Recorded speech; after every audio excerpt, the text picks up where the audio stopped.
바닥에 쓰러져 있는 사람은 다름 아닌 정은이었습니다. 누가 내 일정 늦췄어? 이 미소년이야? 강도윤이 서류를 바닥에 집어던지며 정은을 내려다봤습니다. 정은은 떨리는 목소리로 사과했습니다. 죄송합니다. 제가 실수했습니다. 순자는 회의실 밖에서 이 모든 장면을 목격하고 있었습니다. 순자의 손이 저절로 주먹을 쥐었고 군대에서 배운 모든 격투 기술이 머릿속을 스쳐 지나갔습니다. 정은아, 내가 왜 저런 모습으로? 여러분, 안녕하세요. 오늘도 따뜻한 감동과 깊은 울림이 있는 이야기로 찾아뵙게 되었습니다.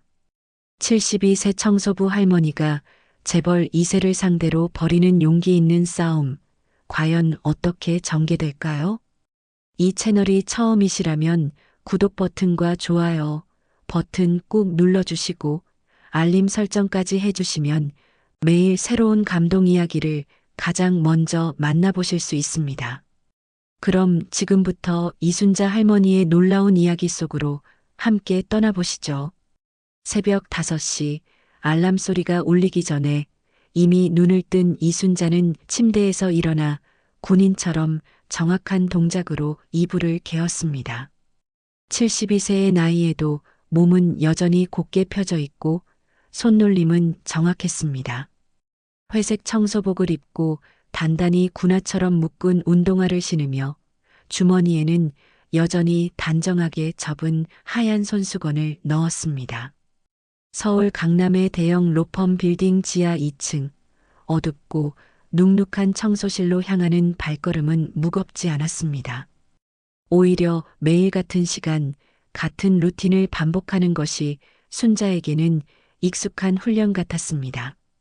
청소실에 도착하자 이미 먼저 와 있던 동료 박 여사가 투덜거리고 있었습니다. 이순자 씨, 어제 17층 변호사들 또 난리였어요. 커피 쏟고 서류 흩뜨려 놓고는 아무 말도 없이 가더라고요. 정말 사람 취급도 안 해주는 것 같아요. 우리가 투명인간인가 봐요. 순자는 묵묵히 고개를 끄덕이며 청소도구를 챙겼습니다. 군생활 20년보다 이 바닥이 더 서열이 뚜렷하다니까요. 작은 소리로 중얼거렸지만 박 여사는 듣지 못했습니다. 순자의 과거를 아는 사람은 이 빌딩에 아무도 없었습니다. 여군 특전사 출신이라는 사실은 딸 정은조차 모르는 비밀이었습니다. 과묵하고 절제된 성격 탓에 순자는 동료들과도 깊은 이야기를 나누지 않았습니다. 그저 맡은 일을 묵묵히 해낼 뿐이었습니다. 하지만 이 빌딩에서 일하는 진짜 이유는 따로 있었습니다. 딸 정은이 최근 이 로펌에서 계약직 비서로 일하기 시작했기 때문입니다. 어렵게 둘이 함께 살아가는 중에 정은이 드디어 찾은 일자리였습니다. 정은은 38살의 나이에도 여전히 순자에게는 어린아이 같았습니다. 사람 좋은 웃음을 지닌 정은이지만 요즘 들어 그 웃음이 예전 같지 않다는 것을 순자는 눈치채고 있었습니다. 상사의 폭언에 고개를 조아리는 것이 일상이 된 정은의 모습을 멀리서 지켜보는 것은 순자에게 고통이었습니다. 특히 정은이 전화를 받을 때마다 어깨가 움츠러드는 모습을 볼 때면 순자의 가슴은 먹먹해졌습니다. 오늘도 순자는 빌딩 화장실을 청소하며 정은이 일하는 15층을 지나갔습니다. 유리창 너머로 보이는 정은의 모습은 늘 바쁘게 움직이고 있었습니다. 복사기 앞에서 서류를 정리하고 전화를 받으며 정중하게 고개 숙이는 모습까지 순자는 모든 것을 기억했습니다. 정은이 서류를 들고 뛰어다니는 모습을 보면서 순자는 군대 시절 신병 훈련을 떠올렸습니다.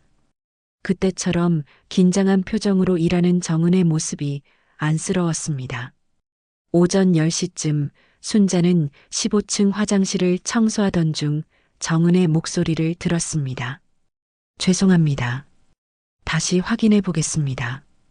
떨리는 목소리였습니다. 순자는 청소를 멈추고 귀를 기울였습니다. 정은이 누군가에게 계속 사과하고 있었습니다. 순자의 주먹이 저절로 쥐어졌지만 나서지 못했습니다. 점심시간이 되어 지하 식당에서 마주친 정은은 순자를 보자 당황한 표정을 지었습니다. 주변에 직장 동료들이 있다는 것을 의식한 정은은 순자에게 다가와 작은 목소리로 말했습니다. 엄마 제발 나 있는 데서 청소복 입고 돌아다니지 마세요. 부탁이에요. 정은의 목소리에는 간절함과 함께 미안함이 섞여 있었습니다. 순자는 속으로 사겼습니다. 군대에서도 고문관을 끌고 다녔던 자신인데 딸 앞에서는 말 한마디 제대로 못하는 것이 서글펐습니다. 알겠다. 짧게 대답한 순자의 얼굴에는 아무런 감정도 드러나지 않았지만 가슴 한구석이 저릿하게 아려왔습니다. 정은이 돌아서는 뒷모습을 보며 순자는 딸의 어깨가 더욱 좁아 보인다는 것을 느꼈습니다. 정은이 부끄러워하는 것을 이해하지 못하는 것은 아니었습니다. 이 치열한 직장에서 살아남기 위해서는 어쩔 수 없는 선택일지도 모른다는 것을 순자는 알고 있었습니다. 하지만 이해한다고 해서 아프지 않은 것은 아니었습니다. 순자는 정은이 사라진 식당 한 구석에 홀로 앉아 도시락을 먹었습니다. 김치찌개 냄새가 나는 식당에서 순자는 정은과 함께 먹던 집밥이 그리웠습니다. 오후가 되어 순자는 다시 청소를 시작했습니다. 복도를 걸으며 정은의 웃음소리가 들려오기를 기다렸습니다. 그 웃음소리가 순자의 하루를 지탱하는 유일한 힘이었습니다. 비록 정은이 자신을 부끄러워하더라도 순자에게 정은의 웃음은 여전히 세상에서 가장 소중한 것이었습니다. 군대에서 배운 모든 것들보다 딸의 작은 웃음 하나가 순자에게는 더 큰 의미였습니다.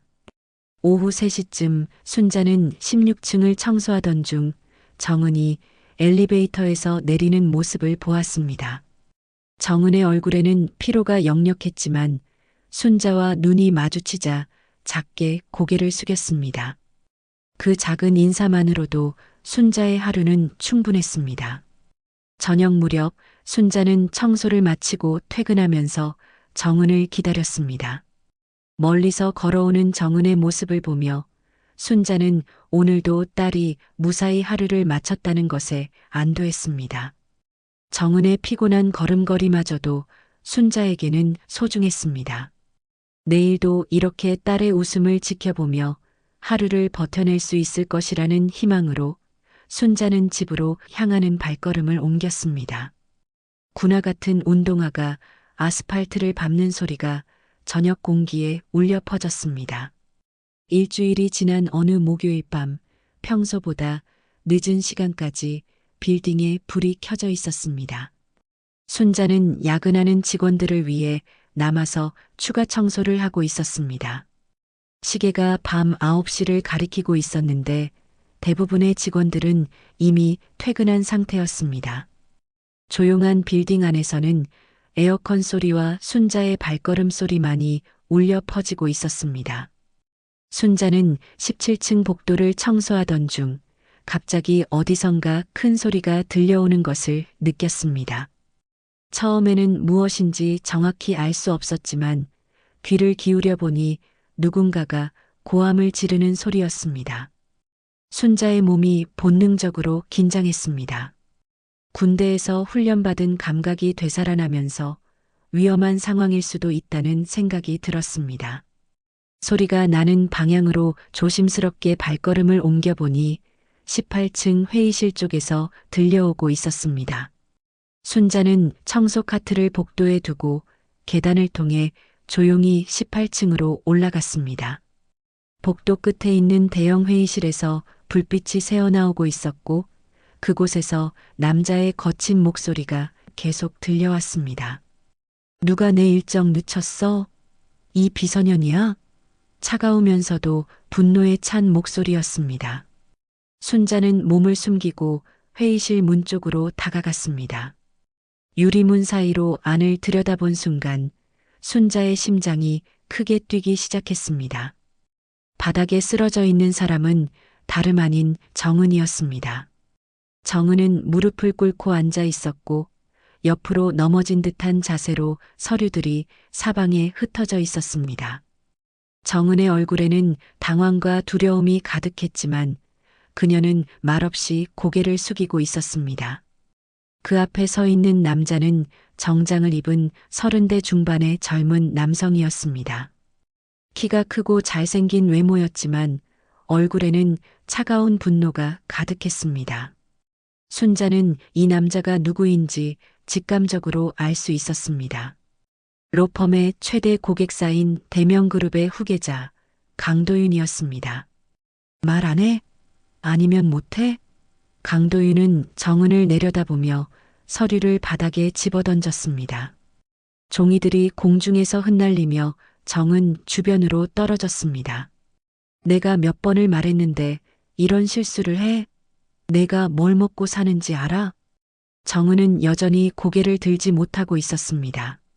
죄송합니다. 제가 실수했습니다. 정은의 목소리는 떨리고 있었고 순자는 딸의 그런 모습을 본 적이 없었습니다. 평소 밝고 당당했던 정은의 모습은 어디에도 없었습니다. 순자의 손이 저절로 주먹을 쥐었습니다. 군대에서 배운 모든 격투 기술이 머릿속을 스쳐 지나갔습니다. 당장 뛰어들어가서 강도윤을 제압하고 싶은 충동이 솟구쳤습니다. 하지만 순자는 꾹 참았습니다. 섣불리 행동했다가는 정은이 더 큰 피해를 볼 수도 있다는 것을 알고 있었기 때문입니다. 일어나.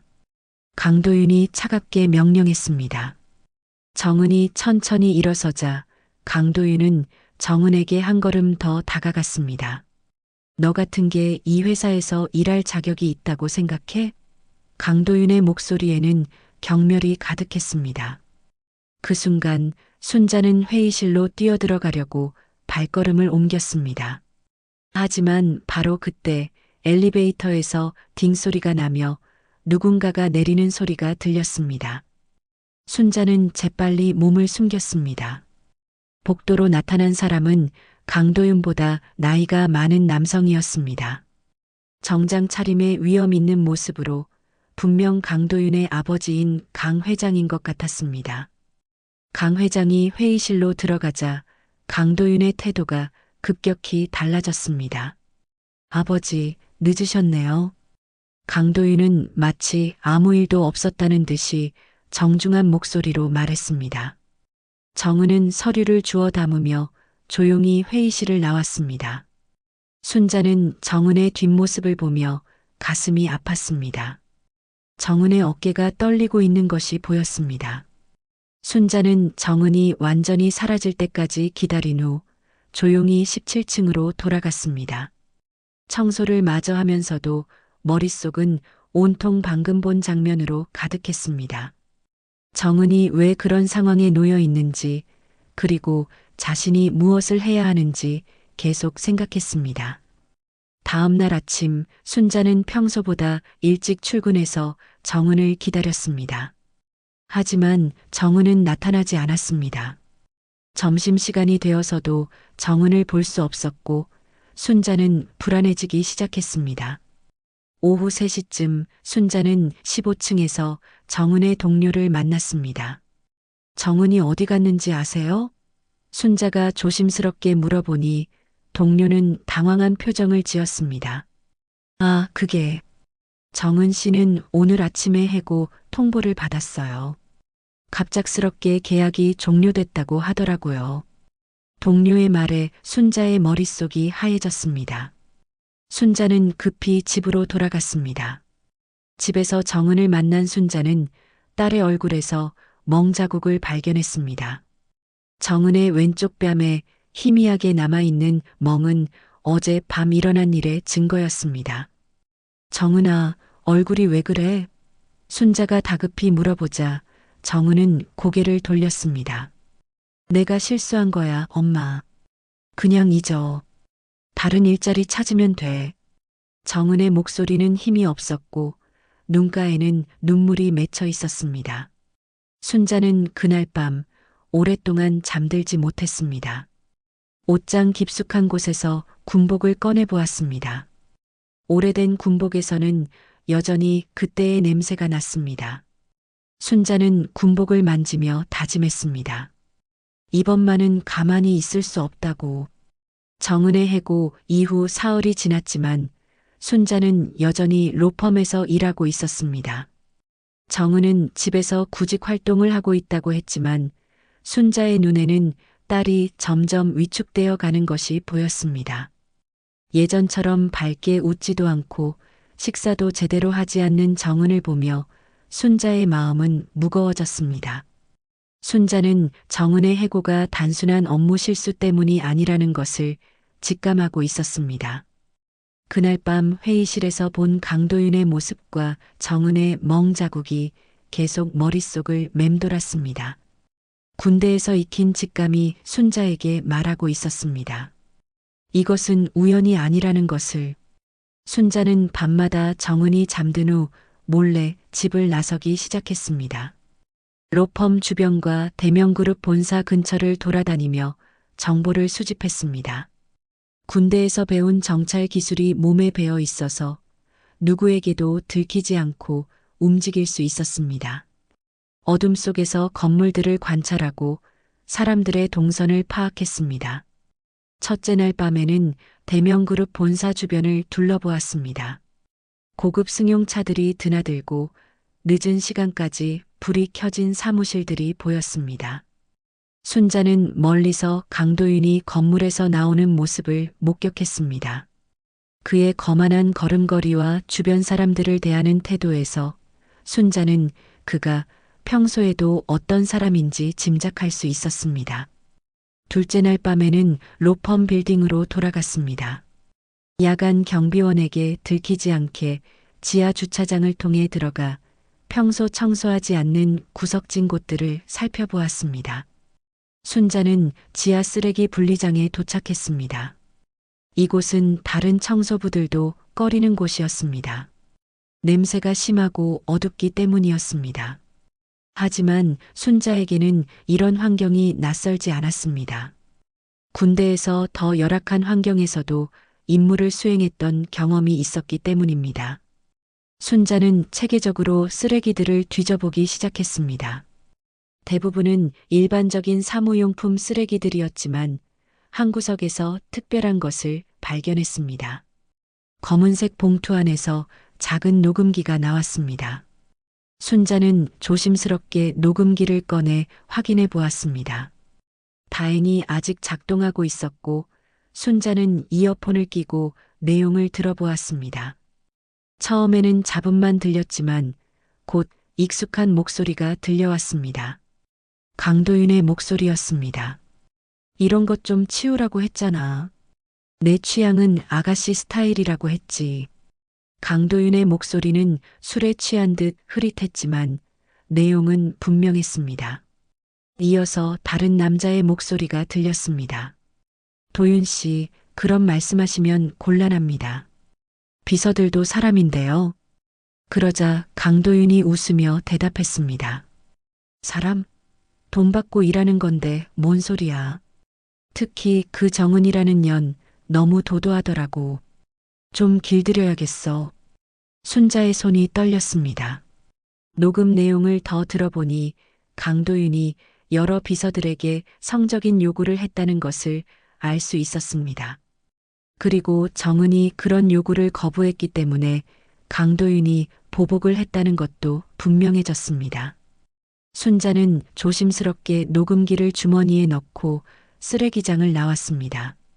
하지만 이것만으로는 충분하지 않다는 것을 알고 있었습니다.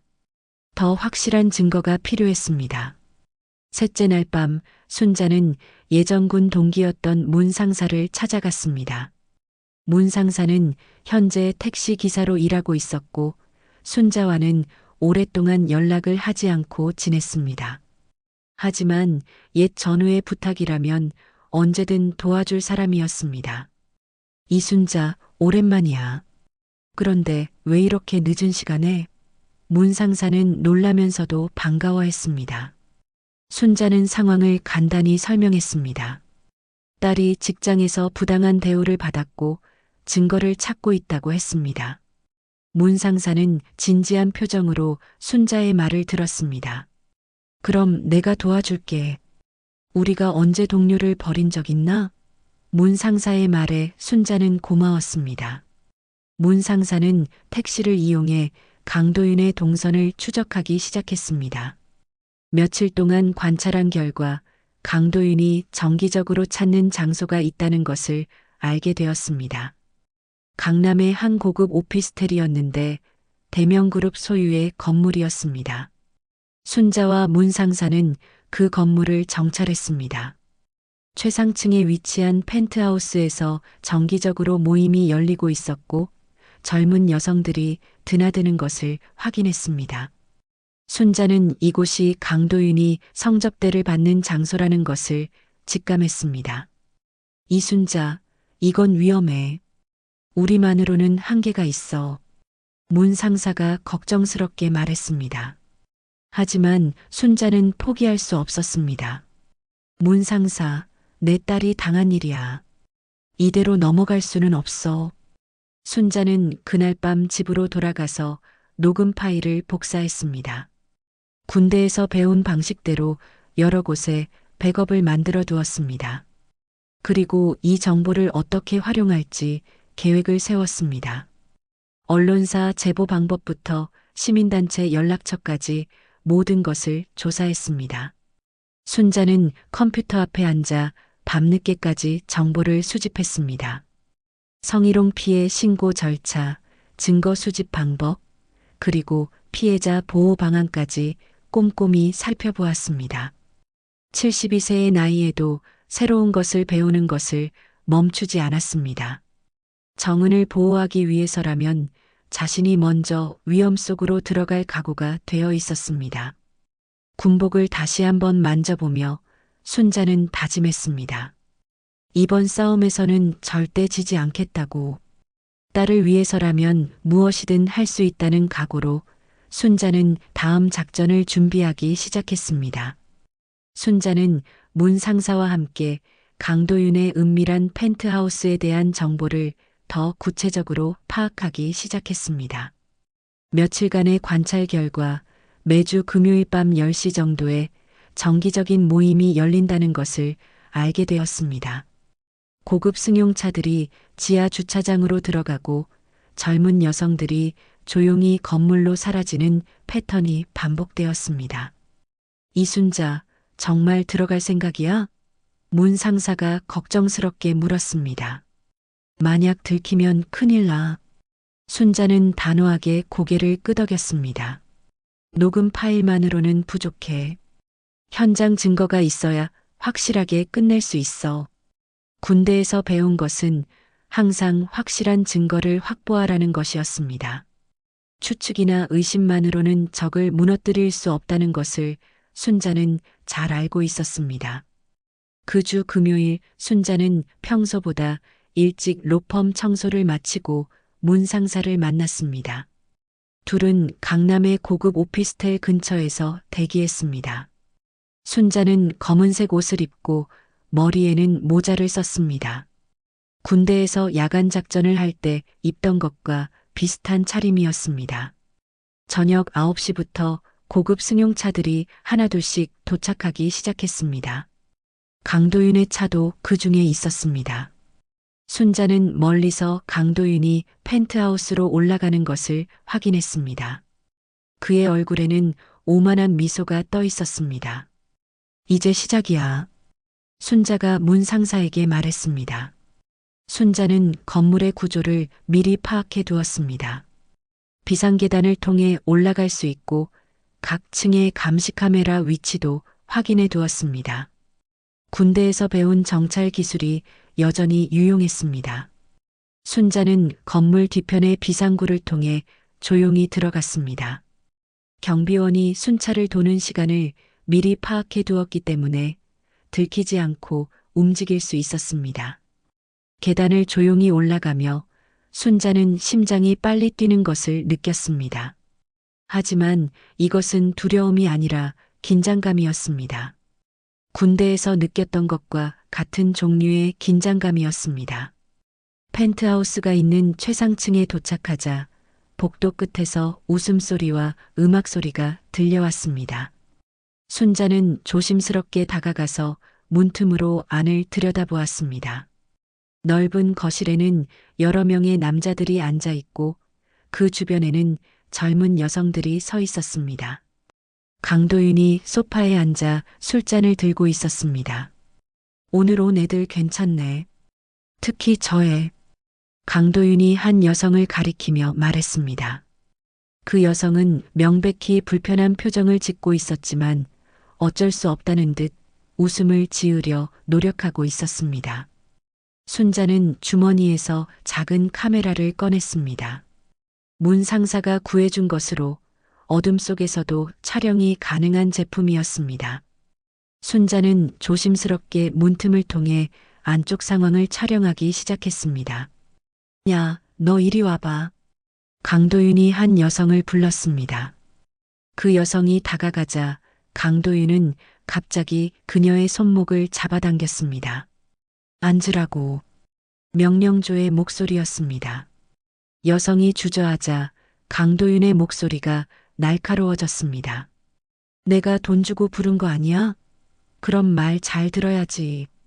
주변의 다른 남자들이 낄낄거리며 웃었습니다.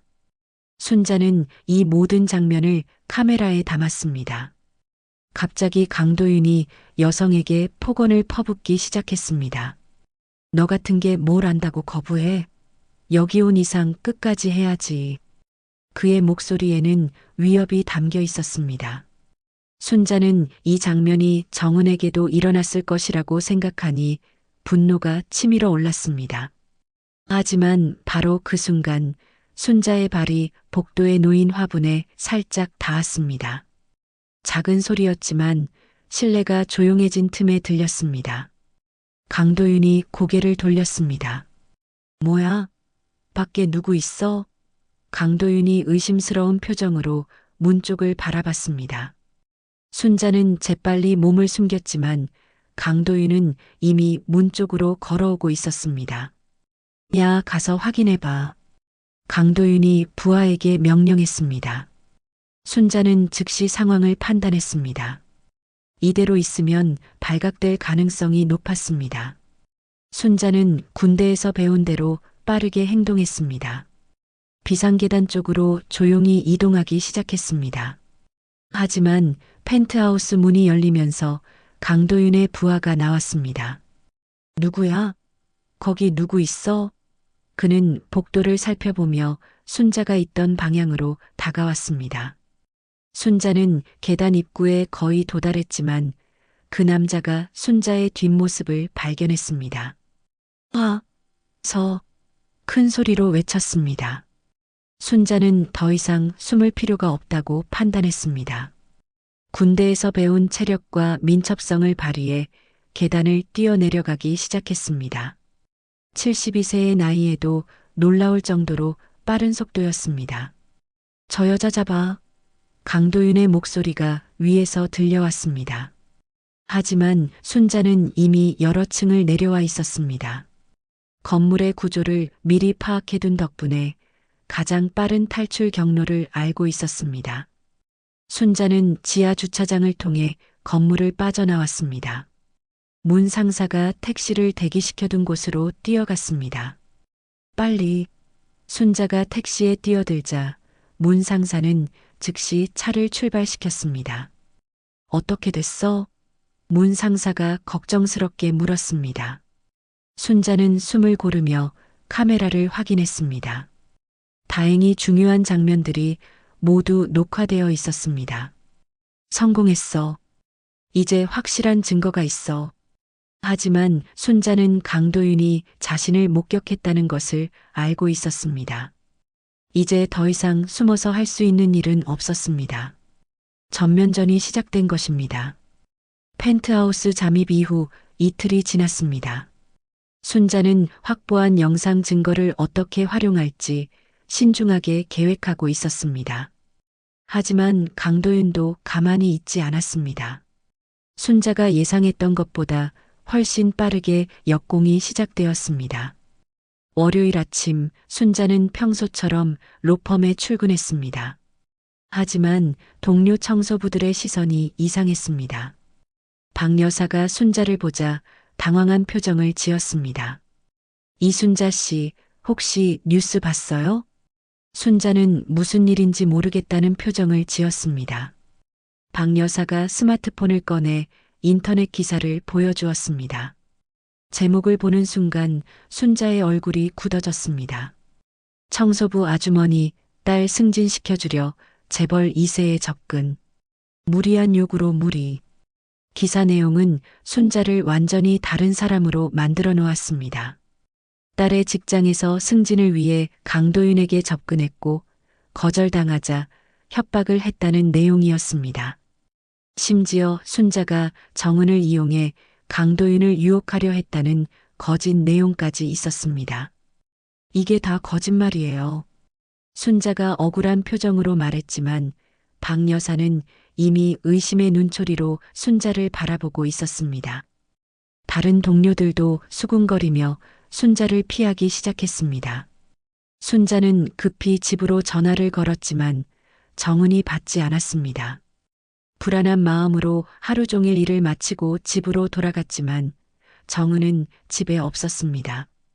순자는 정은의 휴대폰으로 계속 전화를 걸었지만 전화는 꺼져 있었습니다. 다음 날 아침 상황은 더욱 악화되었습니다. 인터넷과 지역 방송에서도 같은 내용의 뉴스가 반복해서 나왔습니다. 강도윤 측에서 제공한 것으로 보이는 순자의 사진까지 공개되었습니다. 로펌 빌딩에서 청소하는 순자의 모습이 마치 범죄자처럼 보도되었습니다. 순자가 로펌에 출근하자 관리사무소에서 부른다는 연락이 왔습니다. 관리소장은 냉담한 표정으로 순자를 바라보았습니다. 이순자 씨, 이번 일로 많은 문제가 생겼습니다. 회사 이미지에도 안 좋고요. 관리소장님, 그 기사는 모두 거짓말입니다. 제가 그런 일을 할 리가. 순자가 해명하려 했지만 관리소장은 손을 저었습니다. 일단 당분간 출근하지 마세요. 상황이 정리될 때까지요. 사실상 해고 통보였습니다. 순자는 허탈한 마음으로 로펌을 나왔습니다. 그날 오후 순자에게 더 큰 충격이 기다리고 있었습니다. 경찰서에서 연락이 온 것입니다. 강도윤이 순자를 무고죄와 명예훼손으로 고소했다는 내용이었습니다. 내일 오전 10시까지 경찰서로 출두하시기 바랍니다. 담당 형사의 목소리는 차가웠습니다. 순자는 자신이 완전히 고립되었다는 것을 느꼈습니다. 저녁 무렵 문 상사가 순자의 집을 찾아왔습니다. 이순자, 큰일이야. 강도윤 쪽에서 우리가 촬영한 것을 알고 있는 것 같아. 문 상사의 얼굴에는 걱정이 가득했습니다. 어떻게 알았을까? 순자가 의아해하자 문 상사가 심각한 표정으로 말했습니다. 정은이가 말했을 수도 있어. 강도윤 측에서 정은이를 협박하고 있다는 소문이 있어. 순자의 심장이 철렁 내려앉았습니다. 정은이가 어디 있는지 알아? 문 상사는 고개를 저었습니다. 순자는 딸이 위험에 빠졌다는 것을 직감했습니다. 그날 밤 순자는 정은을 찾기 위해 거리를 헤맸습니다. 정은이 자주 가던 카페, 친구들이 사는 곳까지 모두 찾아다녔지만 정은은 어디에도 없었습니다. 새벽 2시가 되어서야 지친 몸으로 집에 돌아온 순자는 현관문 앞에 놓인 편지를 발견했습니다. 편지는 정은의 글씨였습니다. 엄마, 미안해요. 제가 모든 걸 망쳤어요. 엄마를 위해서라도 이제 그만해주세요. 저는 괜찮으니까 걱정하지 마세요. 편지를 읽은 순자의 눈에 눈물이 맺혔습니다. 다음 날 아침 순자는 경찰서에 출두했습니다. 담당 형사는 강도윤 측에서 제공한 자료들을 보여주었습니다. 순자가 강도윤의 펜트하우스에 침입한 CCTV 영상도 있었습니다. 이순자 씨, 이 영상을 보시면 부인하기 어려우실 텐데요. 형사가 냉정하게 말했습니다. 불법 침입, 무고, 명예훼손, 죄목이 여러 개입니다. 순자는 자신이 촬영한 영상을 공개하려 했지만 형사는 관심을 보이지 않았습니다. 그런 영상은 불법 촬영으로 증거 능력이 없습니다. 오히려 추가 범죄가 될 수 있어요. 순자는 경찰서를 나오면서 절망감을 느꼈습니다. 강도윤의 권력과 영향력이 이렇게 클 줄 몰랐습니다. 법까지도 강도윤의 편에 서 있는 것 같았습니다. 그날 오후 로펌 앞에서 기자들이 순자를 기다리고 있었습니다. 이순자 씨, 딸을 이용해 재벌가에 접근한 것이 사실입니까? 플래시가 터지고 마이크가 순자에게 향했습니다. 순자는 아무 말도 하지 않고 그들을 피해 도망쳤습니다. 하지만 기자들은 순자를 쫓아왔고 순자의 도망치는 모습이 또다시 뉴스에 나왔습니다. 혐의 부인하며 도주하는 청소부 아주머니라는 제목과 함께 저녁 무렵 문 상사가 다시 찾아왔습니다. 하지만 이번에는 다른 소식을 가져왔습니다. 이순자, 정은이를 찾았어. 강도윤 쪽 변호사 사무실에 있다고 해. 순자는 즉시 달려가고 싶었지만 문 상사가 말렸습니다. 지금 가면 더 위험해질 수 있어. 그들이 정은이를 이용해서 너를 더 몰아넣으려 할 거야. 그럼 어떻게 해야 해? 순자의 목소리에는 절망이 가득했습니다. 문 상사가 순자의 어깨에 손을 올렸습니다. 이순자, 넌 아직도 군인이야. 특전사는 포기하지 않아. 우리에게는 아직 카드가 남아있어. 순자는 문 상사의 말에서 희망을 찾았습니다. 정은이 자신을 배신했다고 생각했지만 사실은 정은도 피해자였습니다. 이제 순자는 딸을 구하기 위해 마지막 전투를 준비해야 했습니다. 그날 밤 순자는 잠들지 못하고 책상 앞에 앉아 있었습니다. 낡은 서랍 깊숙한 곳에서 꺼낸 낡은 사진 한 장을 바라보고 있었습니다. 1983년 23살의 순자가 군복을 입고 동료들과 함께 찍은 사진이었습니다. 그때의 순자는 지금보다 훨씬 날카로운 눈빛을 하고 있었습니다. 순자는 그날의 기억을 떠올렸습니다. 북한 간첩들이 인질을 잡고 국경 근처 산속에 숨어 있던 사건이었습니다. 특전사 부대가 급파되었고 순자도 그 작전에 참여했습니다. 위험한 임무였지만 순자는 두려워하지 않았습니다. 두려움은 육체가 느끼는 거지 정신이 아니야. 작전 전날 밤 선배 중사가 했던 말이 아직도 귀에 생생했습니다. 진짜 군인은 마음으로 싸우는 거야. 몸이 아프고 힘들어도 마음이 꺾이지 않으면 이길 수 있어. 그 작전에서 순자는 총상을 입었습니다. 적의 총탄이 어깨를 스쳐 지나갔지만 순자는 쓰러지지 않았습니다. 피를 흘리면서도 끝까지 임무를 완수했습니다. 인질들을 모두 구해내고 적들을 제압했습니다. 그때의 순자는 진짜 전사였습니다.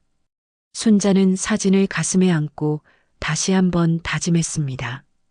이번에도 지켜야 할 사람은 내 딸이야. 정은이 위험에 빠져 있고 자신마저 궁지에 몰렸지만 포기할 수는 없었습니다.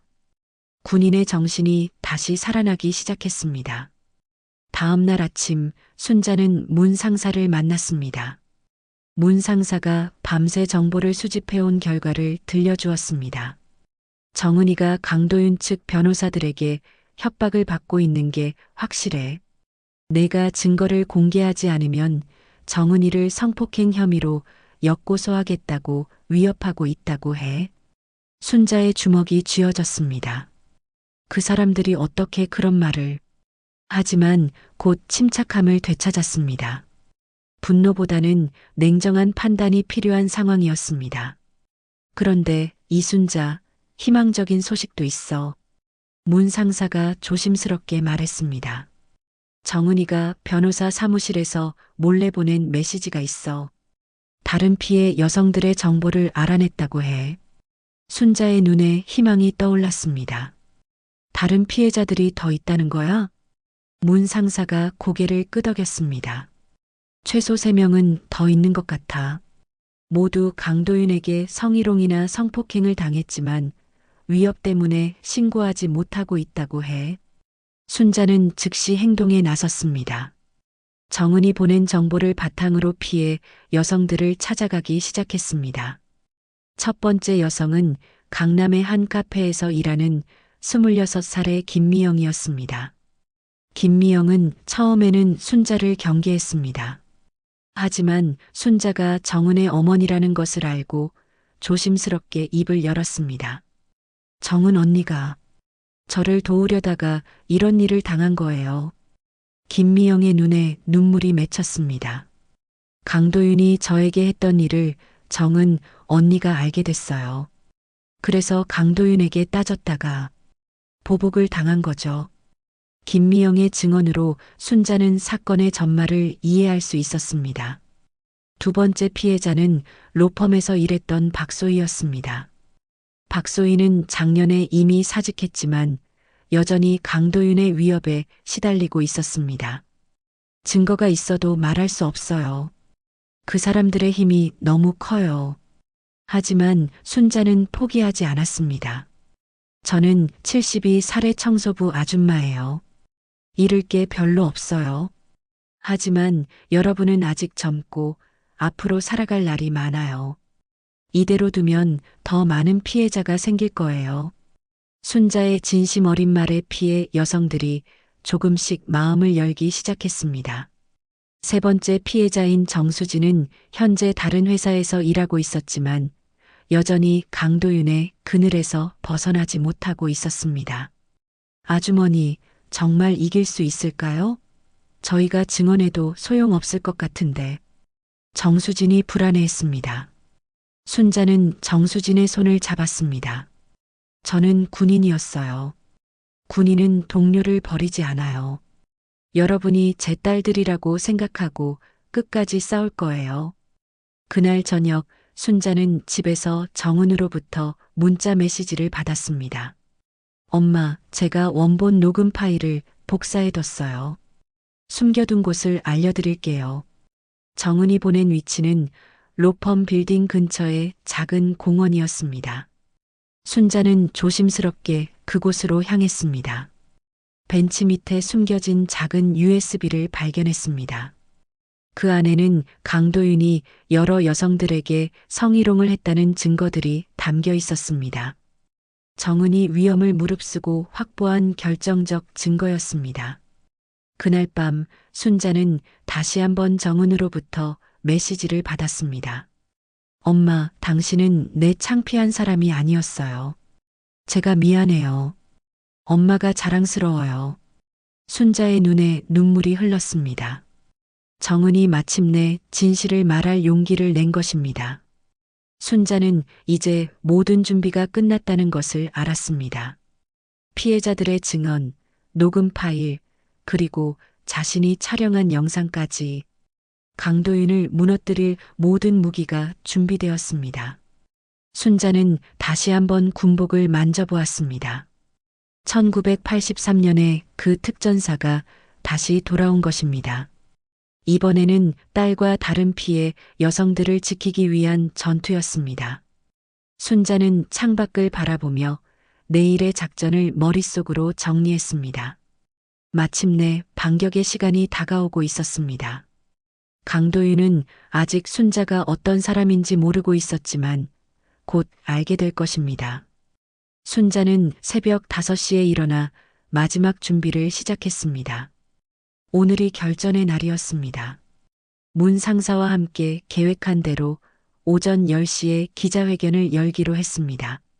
순자는 군복을 입지는 않았지만 마음속으로는 이미 전투 준비를 마쳤습니다. 아침 8시 순자는 피해 여성 3명과 만났습니다. 김미영, 박소희, 정수진 모두 긴장한 표정이었지만 눈에는 결의가 담겨 있었습니다. 순자가 어젯밤 준비한 모든 증거 자료들을 확인했습니다. 녹음 파일, 영상, 그리고 피해자들의 증언서까지 완벽했습니다. 아주머니, 정말 괜찮을까요? 강도윤이 가만히 있지 않을 텐데. 김미영이 불안해했습니다. 순자는 김미영의 손을 잡았습니다. 지금까지 그 사람들이 이겼던 이유는 우리가 혼자 싸웠기 때문이에요. 하지만 이제는 함께 싸우는 거예요. 함께 싸우면 이길 수 있어요. 기자회견 장소는 시민단체에서 제공한 작은 회의실이었습니다. 순자가 어젯밤 여성단체와 시민단체에 연락해서 협조를 요청했던 결과였습니다. 처음에는 믿어주지 않았지만 순자가 증거들을 보여주자 적극적으로 도와주겠다고 했습니다. 오전 9시 기자들이 하나둘씩 모이기 시작했습니다. 처음에는 몇 명 안 되는 기자들이었지만 시간이 지날수록 더 많은 언론사에서 기자들이 나왔습니다. 강도윤과 대명그룹이라는 이름 때문에 관심을 끌었던 것입니다. 오전 10시 정각, 순자가 마이크 앞에 섰습니다. 플래시가 터지고 카메라가 순자를 향했지만 순자는 떨지 않았습니다. 군대에서 훈련받은 정신력이 순자를 지탱해주고 있었습니다. 안녕하세요. 저는 이순자입니다. 순자의 목소리는 차분하면서도 단단했습니다. 며칠 전부터 언론에 나온 기사들은 모두 거짓입니다. 오늘 이 자리에서 진실을 말씀드리겠습니다. 순자는 준비한 원고를 읽기 시작했습니다. 정은이 당한 일부터 시작해서 다른 피해 여성들의 이야기, 그리고 자신이 수집한 증거들에 대해 차근차근 설명했습니다. 기자들은 처음에는 의심스러운 표정이었지만 순자의 설명을 들으면서 점점 진지해졌습니다. 이것은 단순히 저 개인의 문제가 아닙니다. 권력을 가진 사람이 약한 사람들을 괴롭히는 것에 대한 문제입니다. 저는 72세의 청소부 아줌마이지만 제 딸과 다른 피해 여성들을 지키기 위해 끝까지 싸우겠습니다. 순자의 말이 끝나자 김미영이 마이크 앞에 섰습니다. 떨리는 목소리로 자신이 당한 일을 증언했습니다. 강도윤은 저를 사람으로 취급하지 않았습니다. 돈을 주면 무엇이든 할 수 있다고 생각했어요. 이어서 박소희와 정수진도 차례로 증언했습니다. 그 사람은 인간이 아니에요. 저희는 장난감이 아니에요. 정수진의 마지막 말에 기자회견장이 조용해졌습니다. 기자들이 질문을 하기 시작했습니다. 증거가 있다고 하셨는데 직접 들려주실 수 있나요? 순자는 준비해둔 녹음기를 틀었습니다. 강도윤의 목소리가 회의실에 울려 퍼졌습니다. 내 취향은 아가씨 스타일이라고 했지. 특히 그 정은이라는 년 너무 도도하더라고. 좀 길들여야겠어. 기자들이 웅성거리기 시작했습니다. 이어서 순자는 펜트하우스에서 촬영한 영상의 일부도 공개했습니다. 강도윤이 여성에게 폭언을 하는 장면이었습니다. 기자회견이 끝나자마자 뉴스가 실시간으로 보도되기 시작했습니다. 청소부 아주머니, 재벌 2세의 성희롱 폭로, 충격적 증거 공개라는 제목으로 각 언론사에서 기사를 내보냈습니다. 하지만 강도윤의 반격도 즉시 시작되었습니다. 오후 2시 대명그룹에서 긴급 기자회견을 열었습니다. 강도윤이 직접 나와서 반박했습니다. 이것은 악의적인 모함입니다. 해고된 직원의 어머니가 복수심에 조작한 거짓 증거들입니다. 강도윤은 당당한 표정으로 부인했습니다. 법적 대응을 강화하겠습니다. 강도윤의 변호사들도 즉시 움직였습니다. 순자와 피해 여성들을 무고죄, 명예훼손죄로 추가 고소했습니다. 또한 언론사들에게 정정 보도를 요구했습니다. 하지만 여론은 이미 돌아서고 있었습니다. 인터넷과 SNS에서는 순자를 지지하는 목소리가 커지기 시작했습니다. 72세 할머니가 재벌을 상대로 용기 있게 싸운다. 진짜 용기가 무엇인지 보여주는 이순자 할머니라는 글들이 퍼져나갔습니다.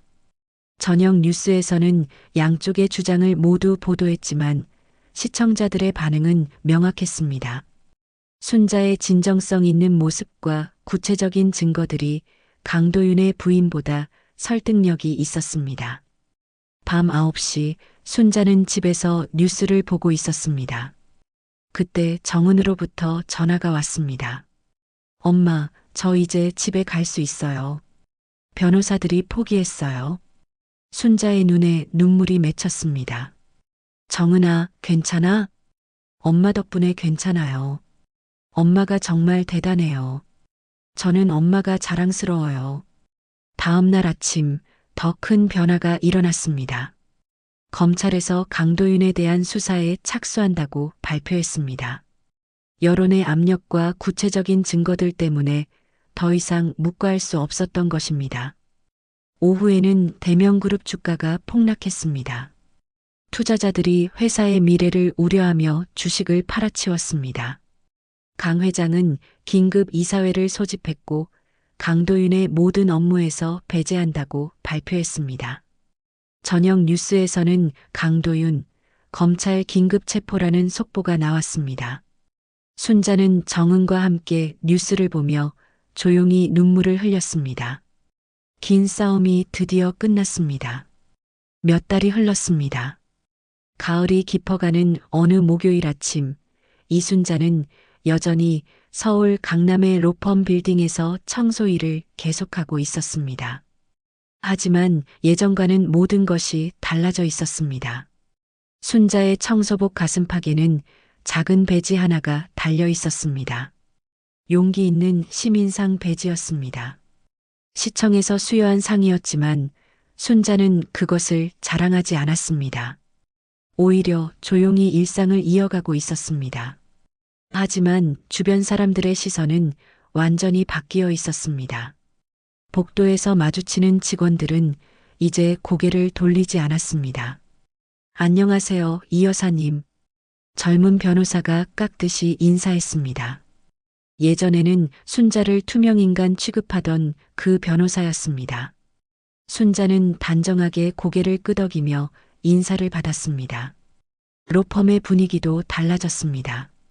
직원들 사이에서 성희롱이나 갑질에 대한 인식이 높아졌고 회사 차원에서도 관련 교육을 의무적으로 실시하게 되었습니다. 순자의 용기가 만들어낸 변화였습니다. 점심시간이 되었습니다. 예전에는 혼자 도시락을 먹던 순자였지만 이제는 다른 청소부들과 경비 아저씨들이 함께 식사하자고 제안했습니다. 이 여사님, 오늘도 함께 드실까요? 박 여사가 웃으며 말했습니다. 순자는 미소를 지으며 고개를 끄덕였습니다. 식당에서 함께 식사를 하며 동료들과 소소한 일상 이야기를 나눴습니다.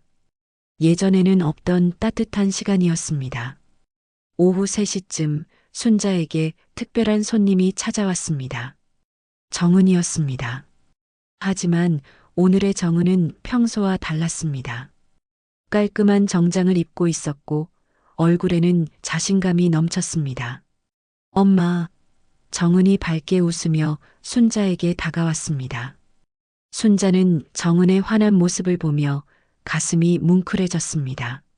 몇 달 전까지만 해도 위축되어 있던 정은이 이렇게 당당해진 모습이 감격스러웠습니다. 정은아, 무슨 좋은 일 있어? 순자가 물었습니다. 정은이 눈을 반짝이며 대답했습니다. 엄마, 저 취직됐어요. 성폭력 피해자들을 돕는 공익단체에서 일하게 됐어요. 순자의 눈에 기쁨이 가득했습니다. 정은이 자신의 아픈 경험을 바탕으로 다른 사람들을 도울 수 있는 일을 찾은 것이었습니다. 정말 잘 됐구나. 내가 그런 일을 한다니. 엄마가 보여준 용기 때문이에요. 나도 사람들을 돕는 일을 하고 싶어졌어요. 용기 내게 해줘서 고마워요. 정은의 목소리에는 진심이 담겨 있었습니다. 순자는 말없이 정은의 손을 꼭 잡았습니다. 그동안 참았던 감정이 북받쳐 올랐습니다. 딸이 이렇게 성장한 모습을 보니 그동안의 모든 고생이 보상받는 느낌이었습니다. 정은이 조심스럽게 말했습니다. 엄마, 이제 좀 쉬셔도 되지 않을까요? 제가 이제 돈도 벌 수 있고. 순자는 정은의 말을 듣고 처음으로 자신의 미래에 대해 생각해 보았습니다. 72세의 나이에도 계속 일을 해야 한다고 생각했는데 이제는 선택할 수 있는 상황이 되었습니다. 엄마는 아직 결정 못했어. 하지만 내가 이렇게 성장한 모습을 보니 마음이 놓여. 순자가 웃으며 말했습니다. 그날 저녁 순자는 정은과 함께 빌딩을 나섰습니다. 오랜만에 모녀가 나란히 걷는 모습이었습니다. 정은은 더 이상 순자를 부끄러워하지 않았습니다. 오히려 자랑스러워했습니다. 빌딩 입구 근처 벤치에서 순자는 처음으로 정은의 눈앞에서 청소도구를 내려놓았습니다. 그리고 천천히 벤치에 앉았습니다. 바람이 불어와 순자의 머리카락을 살랑거렸습니다. 엄마는 이제 좀 쉬어도 되겠지? 순자가 조용히 물었습니다. 정은은 고개를 끄덕이며 엄마 옆에 앉았습니다. 당연하죠. 엄마는 충분히 싸우셨어요. 이제는 편히 쉬셔도 돼요. 순자는 신발끈을 내려다보았습니다. 군화처럼 단단히 묶였던 운동화 끈이 바람에 살짝 풀려 있었습니다. 순자는 미소를 지으며 천천히 그 끈을 풀기 시작했습니다.